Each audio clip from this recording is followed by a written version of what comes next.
कहानी एक छोटे से गांव की है जहां लोग बहुत ही गरीब थे।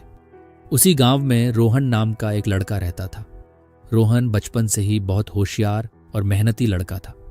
उसका सपना था कि वह एक दिन बड़ा आदमी बने, मगर उसके सपने और हालतों के बीच एक गहरी खाई थी। उसके परिवार की आर्थिक स्थिति इतनी अच्छी नहीं थी। एक दिन रोहन अपने दोस्तों के साथ बैठकर अपने सपनों के बारे में बातें कर रहा था।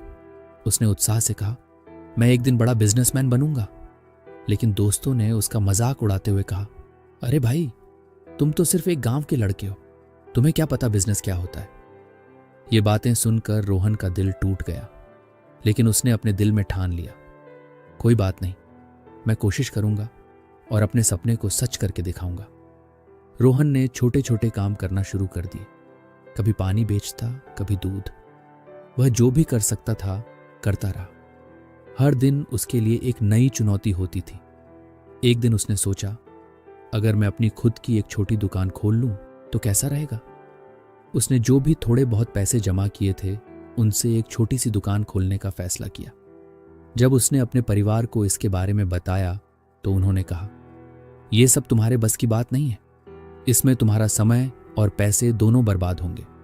लेकिन रोहन किसी की बात मानने वाला नहीं था। उसने अपनी दुकान शुरू की। रोहन ने देखा कि उसकी दुकान छोटी होने के कारण लोग उसकी दुकान की तरफ नहीं आ रहे हैं। एक दिन एक बूढ़ी औरत उसकी दुकान पर आई। उसने मुस्कुराते हुए कहा, बेटा, तुम्हारी मेहनत साफ दिखाई दे रही है, कभी हार मत मानना, मेहनत रंग लाएगी। उस बूढ़ी औरत के शब्दों ने रोहन को नया उत्साह दिया। अब उसने ग्राहकों से बात करके उनका फीडबैक लेना शुरू किया। उसने ध्यान दिया कि लोग किस तरह के प्रोडक्ट्स पसंद करते हैं। धीरे धीरे उसने अपनी दुकान में सुधार की और ग्राहक आने लगे। 1 साल बाद उसकी छोटी सी दुकान काफी सफल हो गई। अब उसने एक बड़ा शोरूम बना लिया था और अपने साथ एक टीम भी तैयार कर ली थी जो उसकी मदद करती थी। उसके माता पिता भी बहुत खुश थे क्योंकि उनका बेटा अपने सपनों को सच कर रहा था। रोहन ने सोचा कि अब वह अपने बिजनेस को और बढ़ाएगा। उसने एक छोटी फैक्ट्री खोलने का निर्णय लिया और सोचा कि वह गांव के लोगों को नौकरी और स्किल ट्रेनिंग देगा ताकि वे भी अपने कुरियर बना सकें।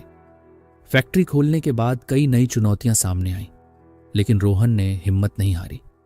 वह हर परेशानी का डटकर सामना करता रहा। पर कुछ महीने बाद एक ऐसी दुर्घटना घटी जिससे रोहन की सारी मेहनत बर्बाद हो गई। एक दिन अचानक फैक्ट्री में आग लग गई और पूरी फैक्ट्री जलकर राख हो गई। यह हादसा रोहन के लिए बहुत बड़ा झटका था। उसकी मेहनत एक ही पल में बर्बाद हो गई। उसके दोस्त और रिश्तेदार मजाक उड़ाने लगे। रोहन उदास होकर एक दिन नदी किनारे बैठा था और पत्थर पानी में फेंक रहा था। तभी उसने देखा कि एक छोटा सा मेंढक बार बार पानी से बाहर कूदने की कोशिश कर रहा था। वो मेंढक एक बार कूदा पर नीचे गिर गया, दूसरी बार कूदा फिर से नीचे गिर गया, तीसरी बार कूदा फिर से नीचे गिर गया। ऐसे 8 बार कोशिश करने के बाद वो मेंढक पानी से बाहर आ गया। ये देखकर रोहन ने सोचा, जब एक छोटा मेंढक हार नहीं मान रहा तो मैं क्यों हार मानूं। उसने अपने बचे हुए पैसों को इकट्ठा किया और दोबारा फैक्ट्री शुरू करने का फैसला किया। इस बार उसने पहले से भी ज्यादा मेहनत की और सेफ्टी का खास ध्यान रखा। धीरे धीरे रोहन की फैक्ट्री फिर से चलने लगी और वह एक दिन वाकई में बहुत बड़ा बिजनेसमैन बन गया।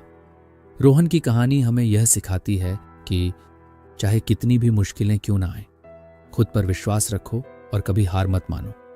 हर मुश्किलों का एक समाधान जरूर होता है, बस उसका सामना करने की हिम्मत चाहिए।